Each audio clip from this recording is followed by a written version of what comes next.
Welcome, everybody, to Radiate TV. I am so excited today because I get to talk to somebody that I worked with way back when in 2019, 19. Somebody who is a leader and has been a leader for quite a number of years, and somebody who has taken a journey and committed to the journey. And she is going to share with us some golden nuggets of learning and wisdom today. And her name is Rose DiBartolomeo. And thank you so much, Robin. Thank you so much for being here. Thank you for taking the time to be here and be with our community. So instead of going through a bio, how about you tell us what your career journey has been like as a leader? Yeah, no problem. Thanks, Robin. I appreciate it. I'm so grateful to be in the community today, and just to share my story. So my journey as a leader, I think, so I've actually had two careers. I had a career in restaurants before I had a career in HR. And so in restaurants, I had a big team. So was I a leader? Probably not. Did I manage things? Yep. So I think there's a clear difference. And, kind of fast forward into my career in HR, I was fortunate enough to be at a larger organization for a good chunk of my career, probably 10 years. And that's really where leadership started, in that sense that we think of it today, where, you've kind of got the influence, you've got the direct reports, you're leading a function or a department within the organization. So fortunate to have some of those experiences over the course of, call it, the last sort of 12 years, where I've been able to really lead some great people, lead some great projects, be part of, a couple great organizations, and really have some good experiences. And so some of that was luck, being in the right place at the right time with the right leader.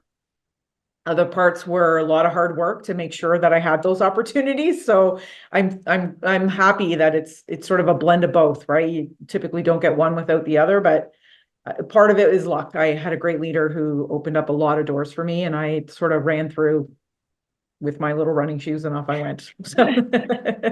Well, what I know about you, even from those years ago, is that you're very passionate and committed to what you do, and passionate and committed to whatever organization you're working with and your team. And so that energy, bringing that energy, also creates those opportunities, I would say, right? Yeah, I think so, for sure. You gotta, you want people not, I don't look at the people, I don't want people to follow. I want you to walk with me and run with me. Come with me on the journey, right? Like, don't follow somebody. Run beside them. Yeah, well, that's the essence of a leader who is there to serve, it sounds like. Rose, just before we get into all of the deep diving of change and transformation and all of that, would you tell us a little bit about who you are as a leader? Give us a little idea of who Rose is as a leader today. And maybe you could tell us also about where you are a leader, and a little about your organization. Yeah, so currently I'm at Lawrie Insurance Group. We are a local, independent, family-owned and operated insurance broker in Hamilton, Ontario. We've got about 125 people.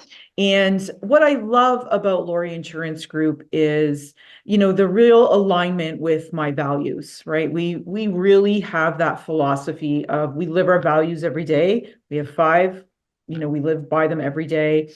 And really, the model of growth is really about making sure we're protecting, each other, so our colleagues, our clients, and our community, and really putting that warm blanket around them. And so for me, I really resonate with that. That's really, for me, a way of being engaged with the organization. And I lead the HR function. I'm the director of HR there. So all 3 of those really fit into what I do on a day-to-day basis. And so really, to have that connection on how we, map that out as an organization, has been amazing. I've been there just about 2 years. And, what I really like is we take that journey together as a leadership team and as a company.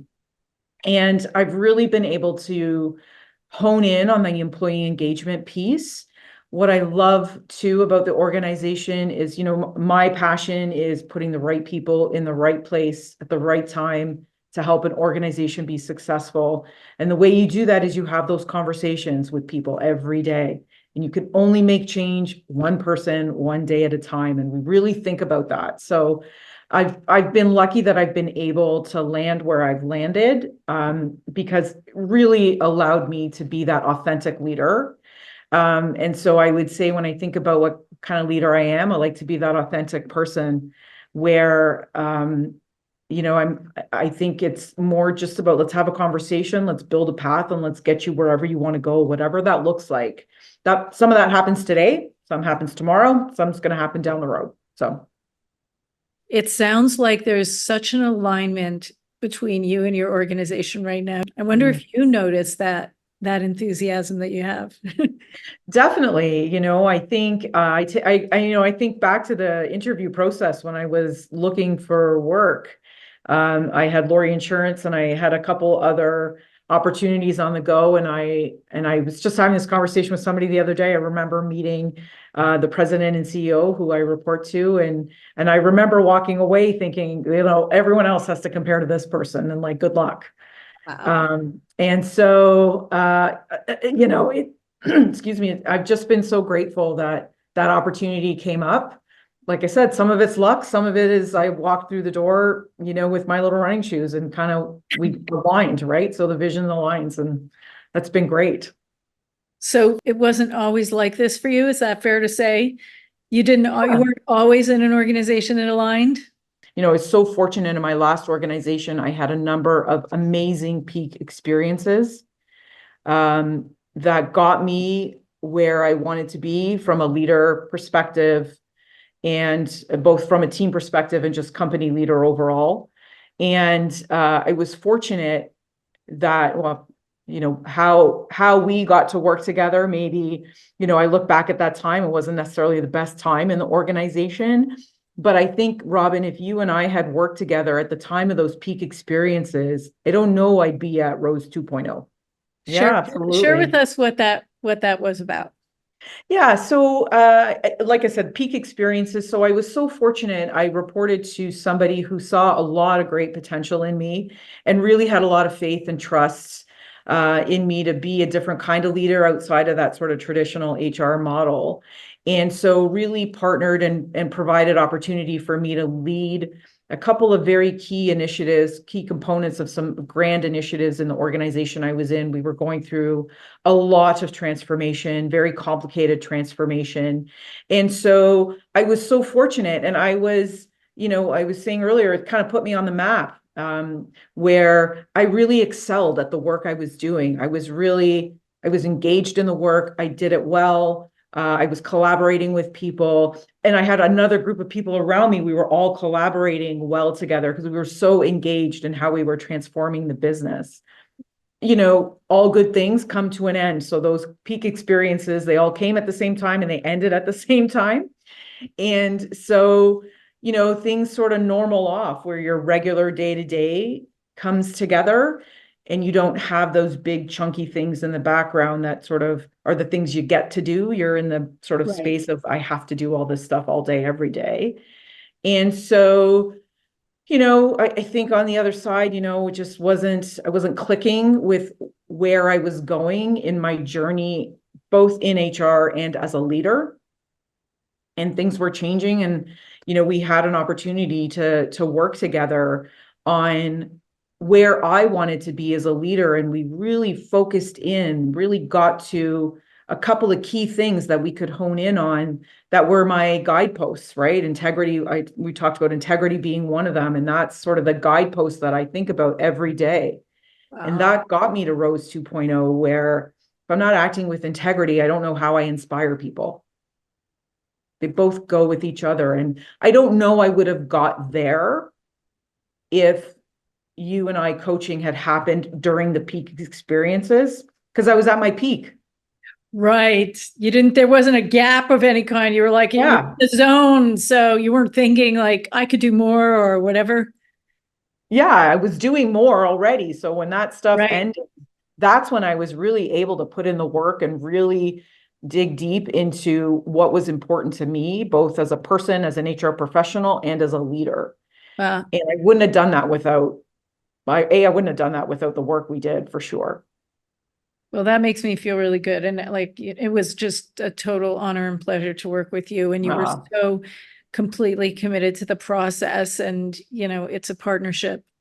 And I think that it worked really nicely. The entire journey from when you and I started to when you and I ended, I think probably midway through that work together, I can't remember what exercise it was that we did together, but I remember at the end of the exercise, I think it was the wheel, the circle of influence. Yeah. And I remember at the end of that, I remember us having to just pause, because that was a powerful moment of like, okay, now I understand how I have to focus on myself, and then I'm good to other people. After that, a lot of the exercises we did were a lot easier, because I knew I had to focus on myself, and I knew we had gone through a couple other things where we honed in on those couple of things that were important to me, like integrity or whatever ends up being important to you as a leader and as a person. And after that, once you have those guideposts of those two or three things, Rose 2.0 became really easy. You talk about them as guideposts, and some of us use the language of values that we honed in on, the aspects of life that are most important to you, or the credos like integrity or what have you. Yeah, that was your aha moment, because you really, you can let the noise go. Wow. After that, right? You really don't have to worry about all the noise around you and other people saying you're good at this, you're not good at that, you got to work on this, you don't have to work on that, don't worry about this. So for me, that was the point where I just have to listen to myself. If I hadn't have gone through those peak experiences, if I hadn't have gone through that dip where I was, and if we hadn't have gone through that first few months of finding myself, I wouldn't have known that resilience. I wouldn't have known that confidence. I wouldn't have known that strength to be able to just shut the noise out. Throughout that journey, Rose 2.0 and where I was at that time, both in my professional life and in my personal life, who I was as a person, were not aligned. If we feel like a different person at work and at home, there's something that's not right in one of those two areas. We want to feel like a whole person. And I think it's such a great point that, if you can't be the person you are at home as you are at work, and again, may speak differently at work. Yeah. But if I have to fight to be somebody else at work than who I am authentically at home, like that fork in the road is going to come to fruition at some point. There will be some sort of implosion, whatever that looks like. And so I think for me, getting through that and seeing Rose 2.0 and the idea that where I was could not continue. It just couldn't, one way or another, that role, that organization wasn't fulfilling for me. Okay. And I wasn't sure at that point how it was going to work. Like I didn't know at that point, I wouldn't be there. I didn't know what was going to happen, but I knew that this new version of Rose, I wasn't sure she was going to find success where she was. There was a lot of fear in that, because I don't know how I stay. B, it was, if I do stay, how do I be happy? Or how do I live with being unhappy? I'm a planner by nature. I still have the opportunity, like I still have sort of the idea of agility, and like opportunity comes up, so I'm just going to shift and do it. Right. But I like to kind of plan out, right? So when I think about, okay, I'm not happy, I got to get myself out of this situation. I wasn't sure how that was going to happen. Again, opportunity knocked, right? I had an opportunity to leave the company I was at. I did not have anything lined up. And I thought, that's it. This is it. The door is opening, and the new window is there, and I've got to go. And so there was a fear, right, of like, okay, tomorrow I don't have to wake up and go to work. But there was a sense of relief of, I don't have to go somewhere that I wasn't entirely happy at anymore. And that's not about the organization. That was about what I was doing within the organization, Right. So for me, that idea of patience, even though I wasn't good at it, really paid off because the opportunity came for me to exit in a way that was good for everybody. Wow. Amazing. And there's a lesson there too, right? Being able to say, okay, it's the end of the road. With, not necessarily knowing what the next step is. There's a lot of strength and courage in that, Rose. But, for me, it was an opportunity. I just looked at it that I really now can take the time and really get back to who I was, right? So the idea of like pulling Rose 2.0 back out, and, if I'm really going to plunge forward into a different opportunity, then that's got to be at the forefront of how that opportunity comes to fruition. It has to fulfill who I want to be as Rose 2.0. Wow. So when we look at this from the perspective of you developing in your career as a leader, and you think about this journey that you took, how does leadership fit into all of this for you? So for me, I think the biggest lesson is, it's all going to work out. And I don't know I knew that then, but I certainly have learned the lesson to be able to impart that on somebody else at this point. And leadership is not, it's leading yourself as much as it's leading other people. Because if you're not leading yourself, how can you lead other people? And so, if you take those qualities of leadership that are important to you as a person, for me, yes, integrity, but I think about resilience and I think about strength and I think about confidence.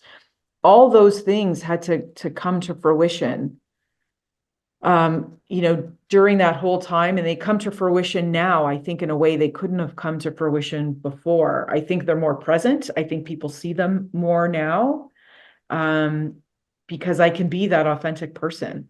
What was your level of self-awareness before you did the deep dive into the self-reflection? Because I hear you now as there's such self-awareness and there's such confidence now. I think I was it's night and day, right? I think I can look back and think I thought I was self-aware, right? Like I because I knew what my weaknesses were. I knew I'm not necessarily patient, and so I knew, I could sense when that was coming, but not to the level that you need to know as a leader. We always think we are self-aware as a leader. So tell us a little about that. Like, what's the difference between self-awareness and real self-awareness? Self-awareness, like knowing I'm impatient, is different than understanding what those triggers are that come up so that I can remove myself from other people seeing that impatience. It's not that I somehow bottle that up. I just walk away.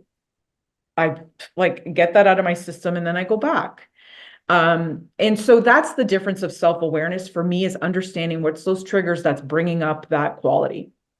And you talked about it being like I need to do it for myself first before I do it before I lead others. Can you talk a little bit about that? What you mean by that? Part of being a leader is being a role model.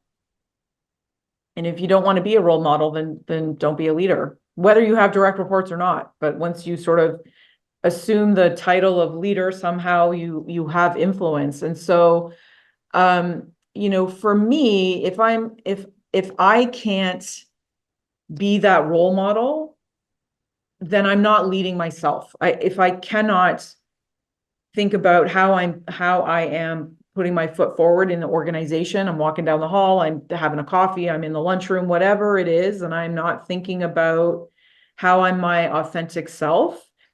And if I'm not my authentic self with those kind of goalposts and values that are important, then you're never going to be comfortable. And if you're not comfortable, you can't lead other people. Being comfortable in yourself is leading yourself. When you think about the coaching that we did together, how did that sort of support you in taking on this journey of Rose 2.0 and becoming more self-aware? That coaching was just about me. It was not about anybody else. It was not about my boss or a project or the company or my family, whatever. It was just about me. And that was a safe space for me to come into my own in a way that I hadn't before. When I think about, we all take leadership courses, we go on workshops or whatever that is, and that's usually in a setting with other people. Right. And so I had done those things in the past, but never had it been just about me as a Rose Leader 2.0. So that coaching was so valuable to getting to where I am today, because it's okay for me to be thinking just about me as a leader, because then I can't think about other people and leading them or being an influencer that way. And I think you speak for a lot of leaders, because inherently as a leader, you are thinking about other people, you are thinking about those things. And it sounds like the coaching may have given yourself permission to take the lens off of everybody else and put it on yourself, because it was like this structured environment where that was all there was. Yeah. I mean, that coaching, was really creating like a brand, right? Rose 2.0 became a sort of brand of my next level of leadership. And I don't know that happens in a setting when you are with a group of other people. Right. I think that really happens when it's sort of the one-on-one coaching that you and I had. That's where I see that was a pivotal time for me. When you think about other leaders who are on the path that you are, what would you say to them about, moving into their own 2.0 leadership? What could you say to those leaders to help them along? Be committed. It's a lot of hard work, because it's about you. No one can do the work for you. I could not delegate the work. I had to do it. I think the work is worth it in the end. You're going to get what you put into it. So you have to be committed. You have to want it. I would not have been successful in our time together if someone had said to me, listen, on the other side of that, you have to be a better leader. It was never going to work that way. It had to be, I want to be better, period, as a human being.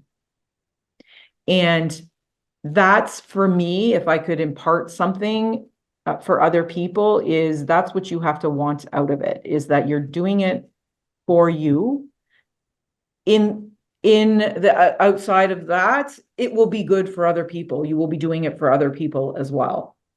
But it's worth the work. It's for me, it was the hardest work I've done as a leader. And it's been the most gratifying work I ever did. And there are a lot of leaders out there that feel as though they may feel stuck, but they're like, but I'm already a leader. There's nothing more there.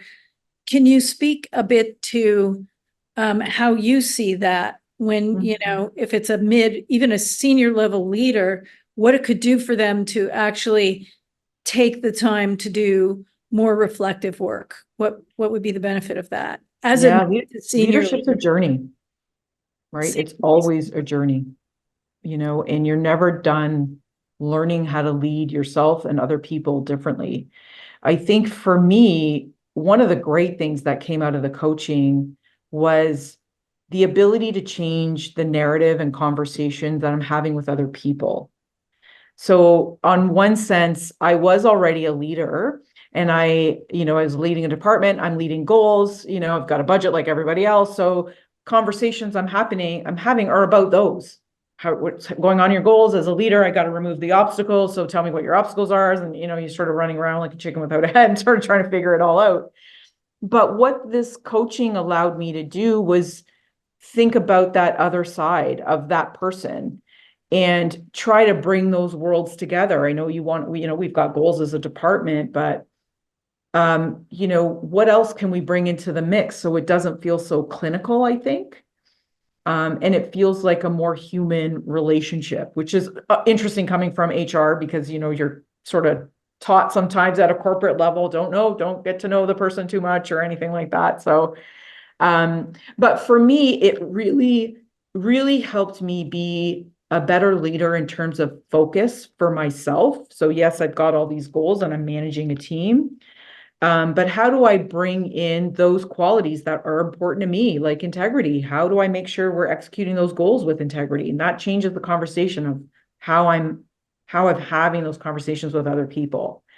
And so, even though I was already a leader, it still felt like it was new for me because it wasn't about leadership in terms of how to execute a goal or delegate responsibility. It was how do I be a better person so that I can be a better leader from a human perspective. In the organization I'm in now, HR wasn't as firmly established as it is now that I've been there for a number of years. And so I think it sort of becomes disjointed and people don't understand what HR is there to do. It's not just about, the paperwork and the transaction side, but it's really about being able to impact culture and engagement. We do that as a leadership team. Everybody does that. 125 people, work on culture and engagement every day, but there's got to be a few people that are the heads on that horse. Yeah. And so, for me, those things are really important to me because again, I talk about bringing in the right people at the right time at the right place. And part of that is making sure some of those people I'm bringing in continue the legacy of the culture and engagement that we have. Where I really get to maybe shine a little bit is, I'm getting feedback from people and we're addressing it. And I'm creating those action plans so that people know, I'm hearing you. I hear what you're saying. Here's what we're doing to make life better for you at Lawrie Insurance Group. And I can do this tomorrow, but this will have to wait till we get to that natural cycle in the company. And, the leadership team is doing that as a group, but I really feel like that horse is definitely in my backyard. And that's super important for me because it's important that I feel heard. And I feel I have that outlet. And so I want people to feel like they can come and we'll work on that together. But I think I've really been able to come into my own from a culture and engagement and impacting those things on a day-to-day basis. What's been good about being in a small organization is we can make those decisions, right? So, Right. right. In a big organization, you've got a few more layers. There's a little bit more governance and things like that. Whereas I'm, going right to the owner and saying, so-and-so had this idea, here's how we can do it. It's going to cost blank and okay, off we go. So the ability to make that change happen fast is amazing. And like now it sounds like you're in your wheelhouse, you're where you want to need to be. If you look back, what has surprised you about you in growing into this leader that you are today? I think the resilience probably, if I look back to when we met, I don't know that I saw past it all that well, or, I just wasn't sure. I didn't know I could get past it. Maybe that's more of an accurate statement, was I wasn't sure I could get past where I was and who I was at that time. So the level of resilience that from, if you said 2018, I can't believe it's been that long to today, it's been incredible. Right.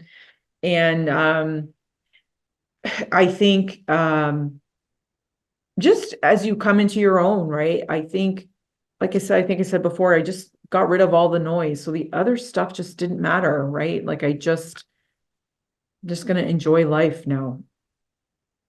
I don't know that I was in a position to be able to really do that then. I get that. And now how much are you enjoying your life? Yeah, life's great, right? Like I'm at a great organization. I'm like, not only that, I'm 15 minutes from that organization. So I'm getting a bunch of time back. I'm able to spend time with my friends, my family, I've got my interests, my hobbies. So I don't know, I guess it's just that whole, the whole piece. Like when I think I talked at the beginning, like we put a warm blanket around everybody and I put a warm blanket around me and I'm just grateful that I'm able to not have to worry about okay, when I get up today, I've got to put this face on when I go to work. And then when I get home, I'm so tired of putting on the face all day. Yeah. Yeah. I so appreciate what you're saying. And I think that's really super inspiring for a lot of people who are, in transition right now or looking at like, what's next for me? I want to get to that next level. And how do I do it? And I think that you've given us a lot of golden nuggets here.